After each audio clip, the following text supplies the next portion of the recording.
Welcome to the Philip Wiley Show.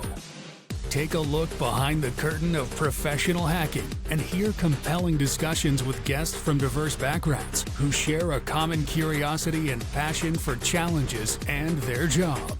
And now, here's your host, offensive security professional, educator, mentor, and author, Philip Wiley.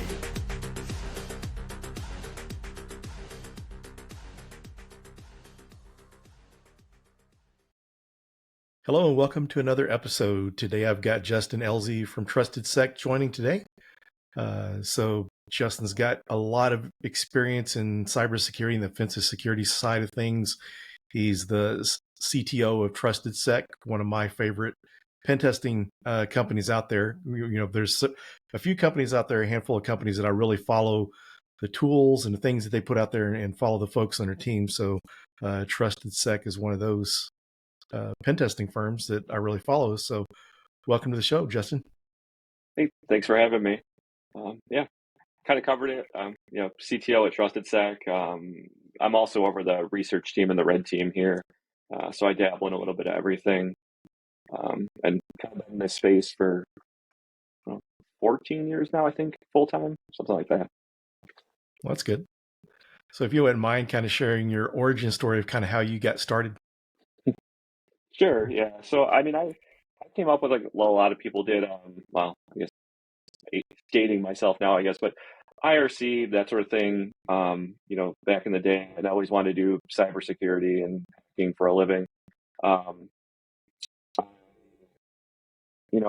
did computer repair. So this kind of helps like frame a lot of things. So I did computer repair for a while. I did system engineering, network engineering. And during the system and network days, I was, got my OSCP, got my CEH, and I was always trying to transition into, OffSec. I think the biggest problem then was nobody wanted to hire you with no experience. Once you had 1 day of experience, anybody would hire you. So I got my lucky break at a company called Redspin. They hired me. It was like work from home, and that was like 14 years ago. So at the time, like, telling my friends and stuff, I'm like, oh, I got a new job. I don't go into work. And people were like, sure you have a job, that sort of thing. So I got my first gig with them. They gave me a break and, kind of just jumped around from there. Was at Redspin for, let's say, like a year and a half, 2 years. Went to Accuvant for a while, SecureWorks for a short period of time.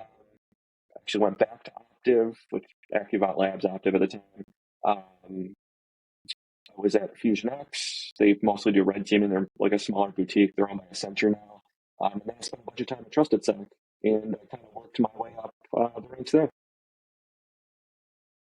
Very cool. Yeah, Redspin is one I hadn't heard in a long time, but I remember Redspin. Yeah, actually, you talked to Jason Haddix earlier today. Yes. He was at Redspin like the generation before me. So him and a bunch of people started there. Like when that group left, I actually came in after them, and they all have done great things since. And it's a really small world. Yeah, that's very cool. So, what do you do in your role at TrustedSec as the CTO? Yeah, so I do everything. It's a little bit of everything. So I do all of the pre-sales and the sales work for red teaming, just because I think a lot of people appreciate like the scoping side of that. Like there's not a salesperson just trying to sell, whatever. We jump right into kind of technical scoping. I do that. And then basically over the red team and research team. So Jason Lang runs the red team. So I work with him. I'll jump into engagements from time to time, help out. And then the research team, I'll kind of put my hands into that as well as sometimes. Both those teams are self-sufficient now. I just kind of help steer direction, things like that. I do get involved with IT stuff from here day to day, which is, if you work in security and you work in a place where everybody used to do system admin, network admin, and now they're a hacker, doing IT or anything IT related is not where you want to be, because everybody is either an expert or still thinks they're an expert. So it's one of those places where, everybody wants to give advice on how to fix things, and they all have very good advice, but it just makes working in IT here interesting. So that's mainly what I do. I get pulled into special projects. I'll still pen test. I'll still red team. Mostly because I just don't want to lose those skills. The other thing I like to do is like emerging event stuff. So every once in a while, there'll be like a CV that drops or some event. So I might need to pull together a proof of concept, write some detection rules, RE something. So I'll kind of usually spearhead that sort of activity. Just like to stay hands-on with all that stuff, basically. Yeah, that's good. Definitely something you don't want to lose after putting all the effort in all those years to get good at it and then turn around and stop it. Yeah, it's kind of tough. Yeah, if I couldn't do the technical stuff, I probably wouldn't keep this job. Like I know a lot of people move to like leadership when they're kind of like, all right, I don't want to keep up with this pace, but like I still enjoy, following all the TTPs and things that are happening in the wild. I still enjoy reversing malware, building POC, stuff like that. So I'm not ready to just move on to like leadership yet, which is, we're still small enough that, I can do all those things. I don't think other places would be that flexible, but it's a good balance for me. Yeah, it seems like you get more into the corporate environments, you probably wouldn't be able to do as much of that. Yeah. So was that hard for you to make the move into management? Although you mentioned you're not 100%, you still get to be technical, but was that a hard move or hard decision for you to make? So I don't think it wasn't like a sudden thing. So it's been a slow transition. So I started at TrustedSec. I think we had 15 or 16 employees. We're like 130 something now. So during that time period, as a principal consultant, and then at one point, I kind of pitched Dave on, we need to do a research team. Like we need, like things are getting harder year over year. We need a dedicated research team. So I got kind of that off the ground. I spun up the red team. So then those things were just kind of a natural transition. I think I took over IT mostly because we didn't have somebody who could do it full time.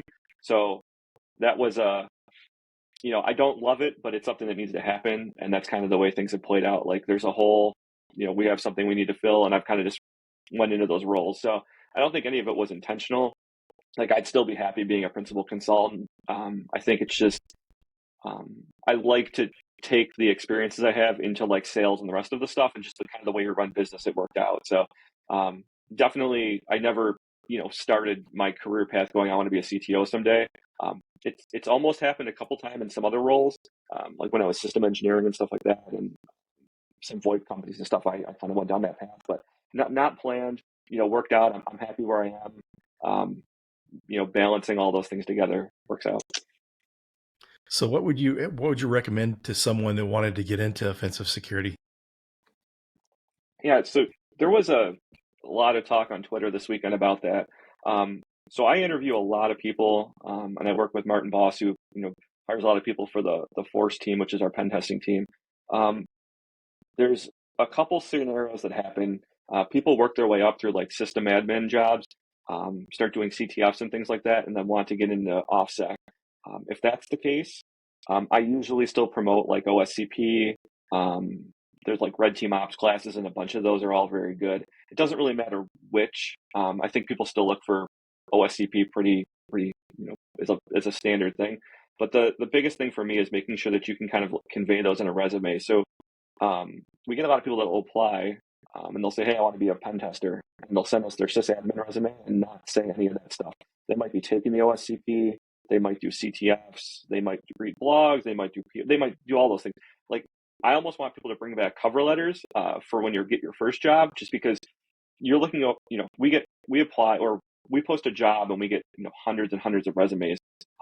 It's really hard to call every single person and say, give me your life story.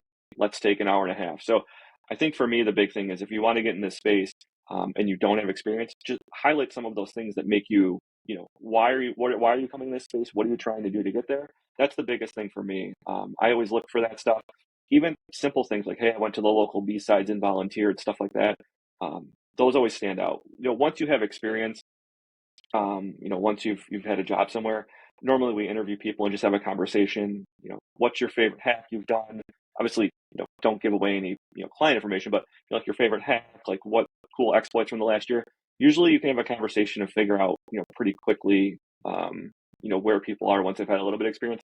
Just the hardest piece is just the first job, getting your foot in the door, and I think that's just finding ways to highlight that you are interested in this space and steps you've kind of taken to go in that direction. So, what are some interview tips you give? You mentioned, the cover letter and kind of documenting things to show what you've done to learn pen testing. So, what are some good interview tips? Yeah, I'll start with one that is kind of funny. Don't try to hack the people you're talking to. So we've had that a couple times. People will throw resumes over the fence with like a macro, or try to like use a backdoor like a PDF file or something like that. It's funny. Like, I appreciate it. However, I know that like lots of organizations that aren't us would not find it as funny. Um, the the interview tips is really like, just be honest. I think, it's really, and this is like a cliche because everybody always says this, but if you don't know something, just explain you don't know it. Explain the process you would do to problem solve, right? If I said, how do I use some CVE, and you weren't familiar? Okay, cool. You go to exploit DB, you go read a blog, you test it in a lab, that sort of thing. I look for more, that side of thing, just conversational stuff.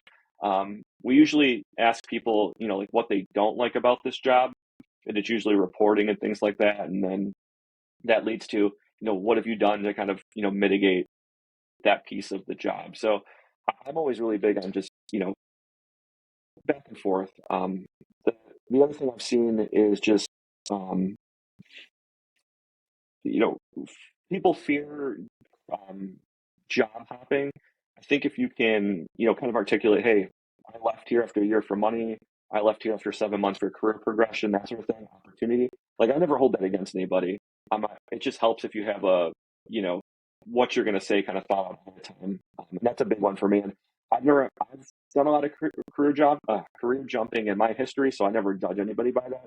However, I know I've seen people get feedback from other companies, other managers, where they got a hard time about it. But I think if you can just say, hey, I was junior here, I moved up, I was ready to go to a bigger firm, become, senior, even if that was, 12, 18 months, that sort of thing. But I think just knowing the hard questions that people will ask you in an interview, and just kind of be preparing for those. The technical stuff, um, I'm not a big fan of grilling people. Like, hey, what does this acronym mean? Like, you would Google, or like the OSI model, stuff like that. Like, things that you could look up. It's more about problem solving, and then the other part of OffSec, at least in consulting, is dealing with clients, like writing reports, dealing with angry clients. Conveying a message to them, like, because a lot of times your red team or AppSec test or whatever it is, you're coming back with something that's probably not always what they want to hear, right? Like, everybody's great, like you found a bug, but at the same time, hey, your Active Directory environment, everything is broken, and you have a giant list to fix. Uh, Depending on how you frame that, like, hey, we owned you and you guys suck, isn't the response. You don't get the same level of response from kind of articulating, say, hey, we found these things, but here's a path to remediate, and you'll be better because of it. So some of that just comes with experience, but having some ability to have empathy for your clients. Another piece of that is, I think a lot of people come into the space and will say, just go fix all the problems, right? Like, what does that mean? Well, if you are from an enterprise and you realize what a change management process looks like, like being able to roll something back, all of those steps, it's not as easy as just go fix things. Like, there's production, there's lots of money on the line. So I think junior pen testers and people who don't have a ton of experience kind of look at things like, hey, this is critical, go immediately fix this. Well, businesses need to make money, so making sure you understand that, you just be able to step them through the process. A good example was like, NetBIOS name spoofing is big on every pen test. People would say, just go turn it off everywhere. Well, maybe a better strategy is to turn it off on the workstations first, see what impact there is, then turn it off on servers, because for servers, occasionally you would find like a SQL database where somebody didn't put a DNS entry in. And if you break everything at once, it's a lot harder to figure out, where things were. But splitting those two groups, it's just an easy way to break the task down into two parts that helps you fix problems when they crop up because you made the change. Just stuff like that. It's experience and kind of, understanding the business needs to run. Yeah, those are some great points. Another thing too, I think that's helpful for people wanting to get into, and I think it's nice for folks that have an IT sysadmin network administrator background when you're doing roles like pen testing, is when you're in there doing your testing, you're careful not to break stuff, because we understand what it's like if they have to rebuild a system because of your pen test, and keeping in mind that type of thing, that business needs to continue and not making more work for the customer. Yeah, there's a lot of differing opinions on if people should have experience in IT or whatever, or just go straight into OffSec. And I don't necessarily think people need system admin, network engineer experience. However, I think you should, if your plan is to do pen testing, consulting, to at least have done something else in tech first, development, help desk, SOC, something like that, because I think you need those life lessons. And everybody who, comes up in pen testing that I've seen pulls from those things all the time. Like my friends that are network engineers tend to go after VoIP systems and Cisco stuff on pen test. My friends that were Active Directory admins do much better there. You pull from those life lessons. I think it's really hard to say, hey, just go pen test without any context for how business works. Have you opened some trouble tickets in your life? Just basic enterprise tasks and things like that. I think you need that background to kind of really appreciate this stuff. So yeah, I was at a conference recently, I guess a couple of years ago now. I guess it was like a year ago in the fall, and the presenter was presenting on building red teams. And one of the comments they made is they think it's, I don't know if they said impossible, I think it's really difficult to turn pen testers into red teamers. What's your thoughts on that? Yeah, so I think so. We've done it and it works.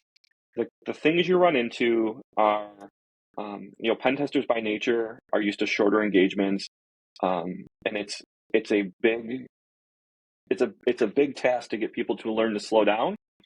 And then once they learn to slow down, they eventually end up in a different spot where they get like command paralysis of, being afraid to run something or do something because they don't want to get caught. You land a fish, you're in a system for a week and a half.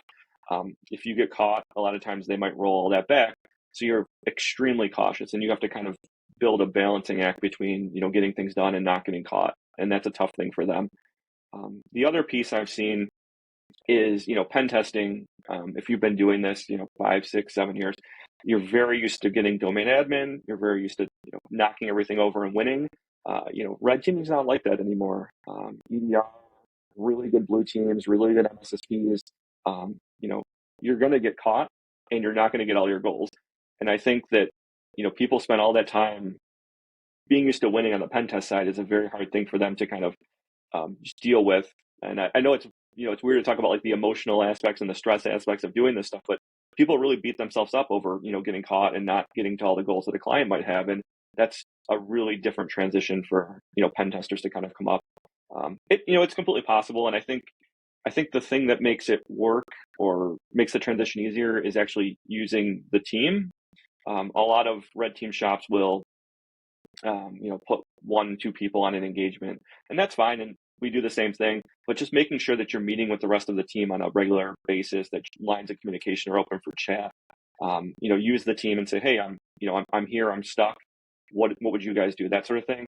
That's something we've leaned on heavily, as well as, pulling people into situations. So you're on an internal engagement, you maybe find a website with server-side request forgery. You might pull somebody from our web app team to say, hey, can you help me weaponize this quicker? Or, you're in AWS and you're not unsure how to do something specific, pull somebody from our cloud team in. So it's just the space. It used to be easy to be very good or above average at like everything in OffSec. You can't do that anymore. So you really need to be able to pull from your, friends, your network, that sort of thing for direction, advice, stuff like that. So kind of to follow onto that subject a little bit further. So what do you think about specialization?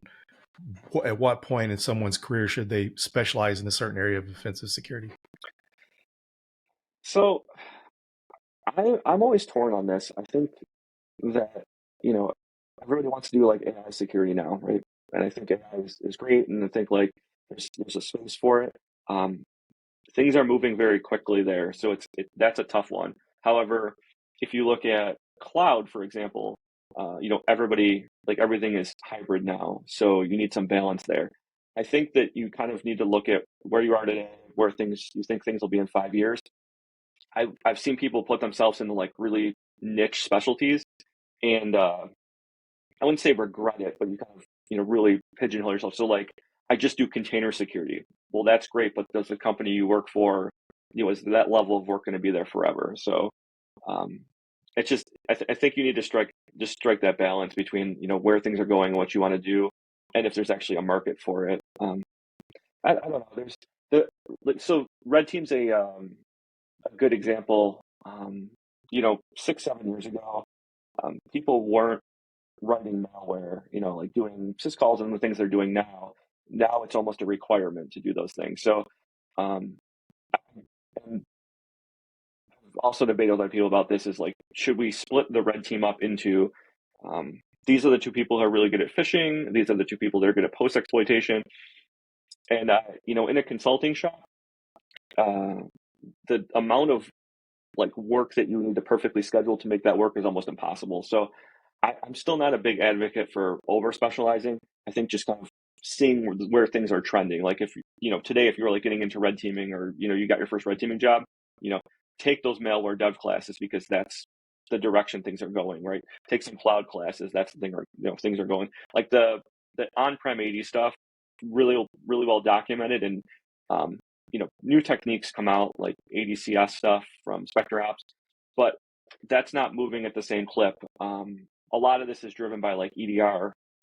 So now, in the past, used to be just fighting targeting misconfigurations, getting around AV. EDR updates come daily, weekly, monthly. So if you write some new malware technique or whatever is hot this week, may not work in a few months. So just, kind of balancing where things are going, like I said. So you kind of mentioned some certifications early on. So what certifications do you recommend for people these days? So the Red Team Ops class is good. Rostam Elze's class.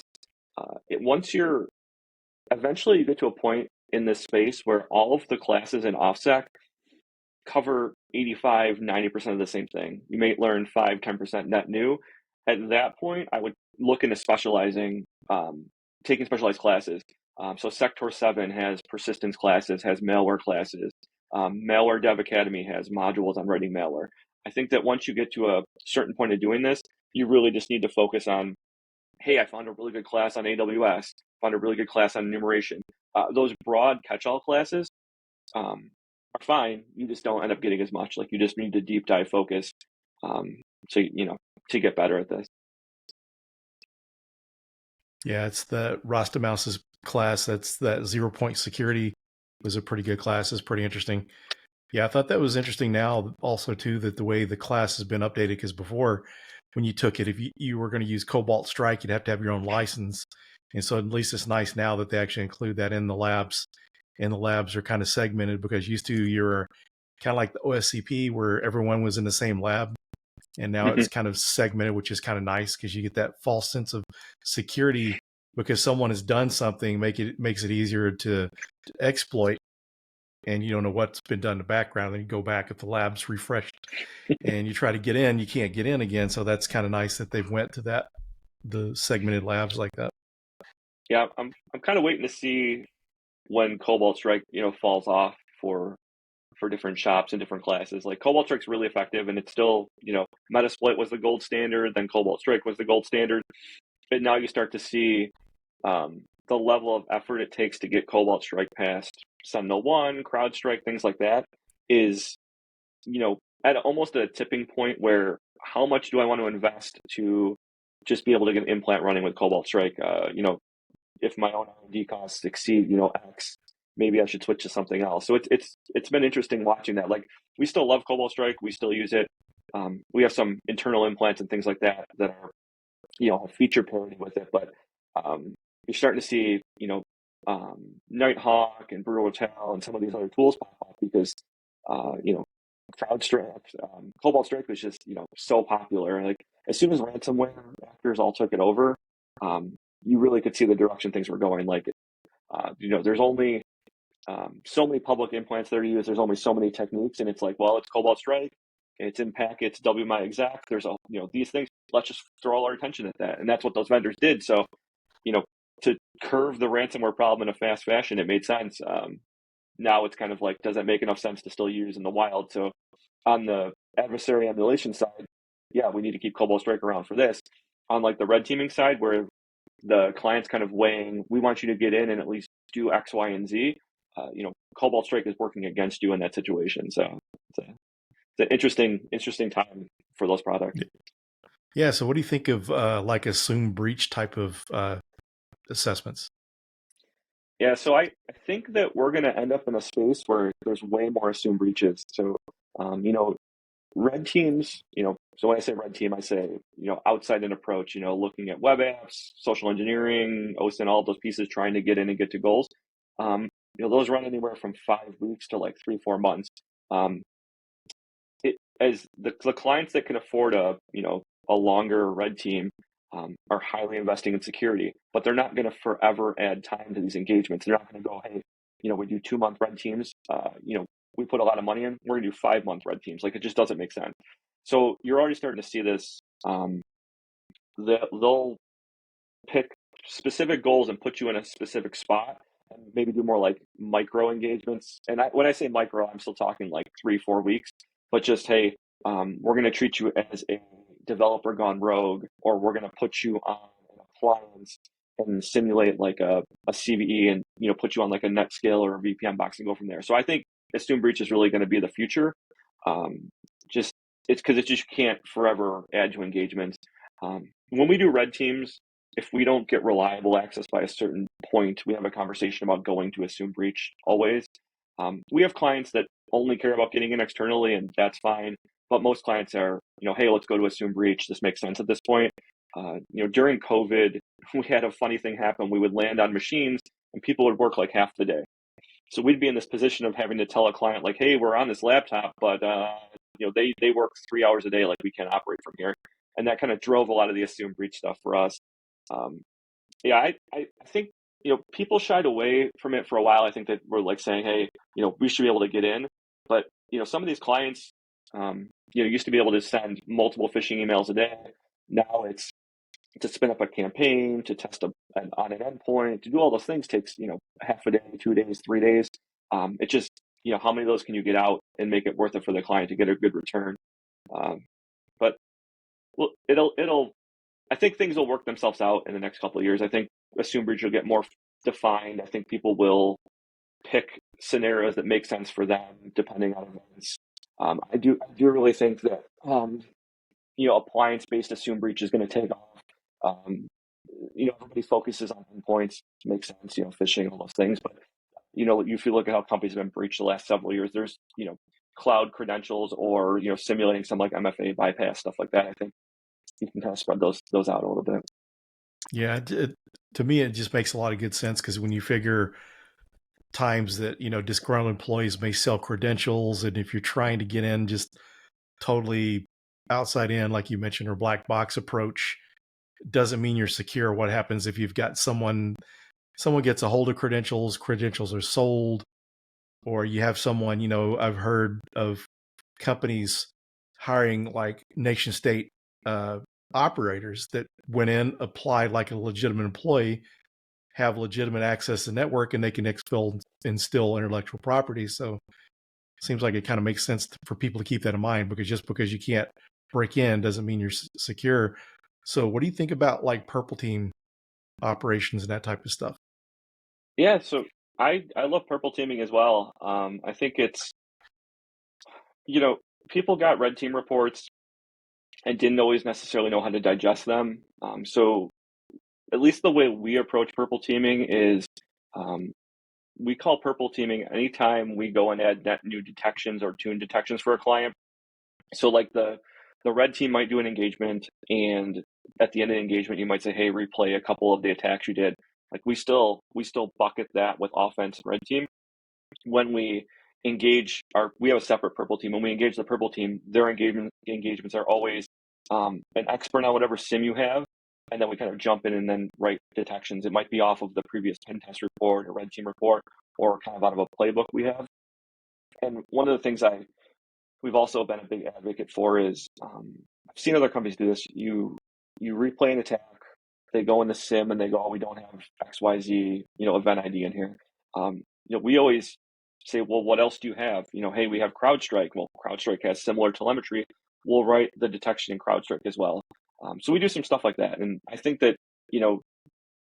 the companies have a hard time getting talent that understands offense and defense. You'll get some amazing people who can write KQL and write really elaborate detections.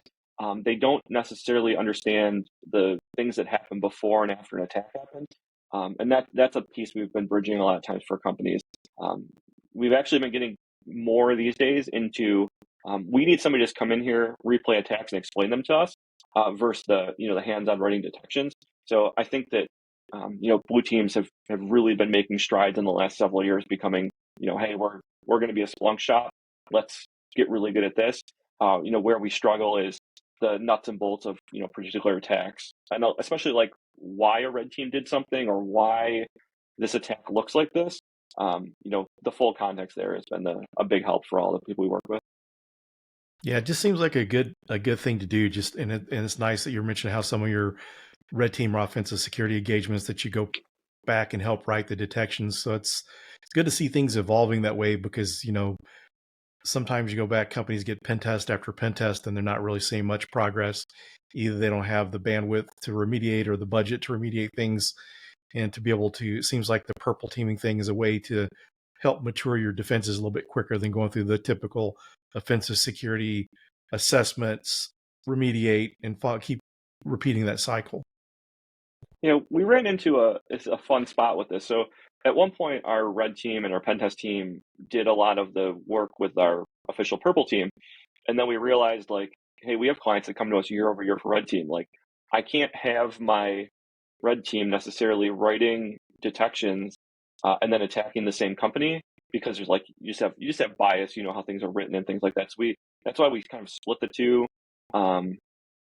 We share and work back and forth, but the quarterly reoccurring clients, that was kind of an interesting thing for us to kind of attack and solve, because it was, hey, we're going to write a detection for phishing and the things we did last time. Well, I know that there's a gap here for this process or that sort of thing. So we've kind of adjusted for that. We've made it work, but that was a interesting road bump along the way of, building this out over the last 6-7 years.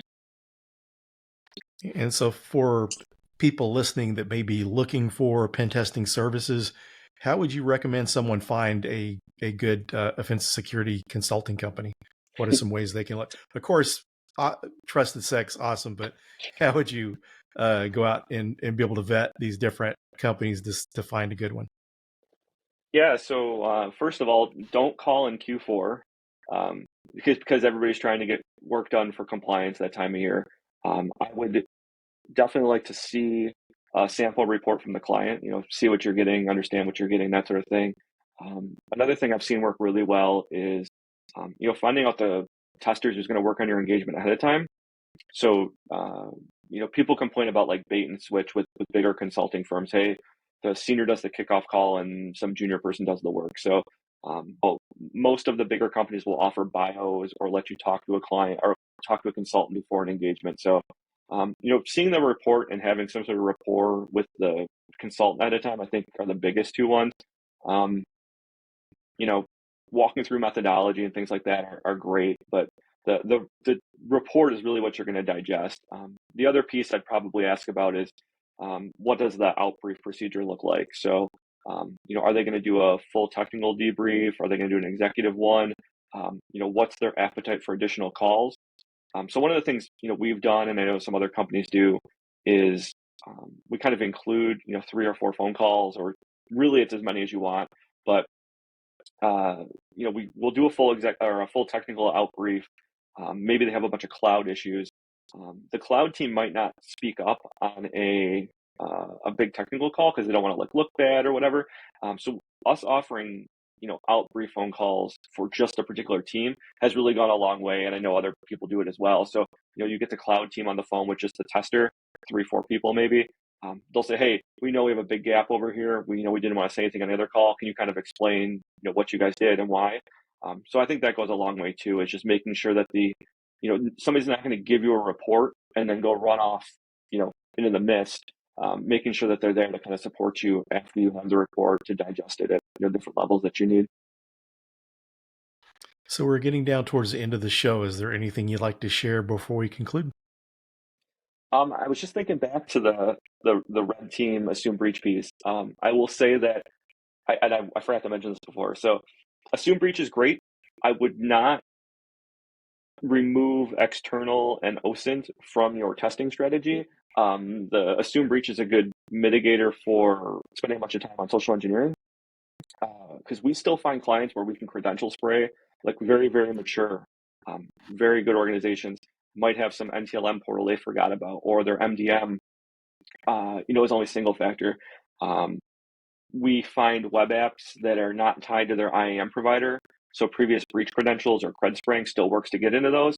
Those login portals might have been tested for pen testing and things like that, where, hey, somebody pointed, burp at it, the login page, couldn't find anything and moved on. But like a simple user account, there's ways to break into the app. So I would never discount the external OSINT web app side out of that picture, because I've seen people say, hey, there's no way you're going to get an external when we found things. I think I would just use the assumed breach to kind of mitigate the social engineering aspect of these engagements. And that's a big takeaway. I get it. Like it blows my mind when we break into companies with like web app stuff or credential spraying when they're huge and have like everything locked down. And like if you were on a workstation, it would be extremely hard to do anything. But like they're so big that, things happen, mistakes are made. Like that's why you're doing this. So that's just a big thing I advocate for. If people are looking to just do assume breach, just make sure you are still thinking about external, like that didn't go away, like you haven't fixed that problem. Yeah, great advice. So I appreciate you taking time to join me today. Yeah, thank you for having me. I always like talking about this stuff. Yeah, that's great. Thanks, everyone, and we'll see you in the next episode.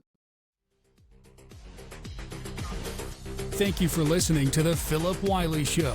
Make sure you subscribe so you don't miss any future episodes. In the meantime, to learn more about Philip, go to thehackermaker.com and connect with him on LinkedIn and Twitter @Philip Wiley.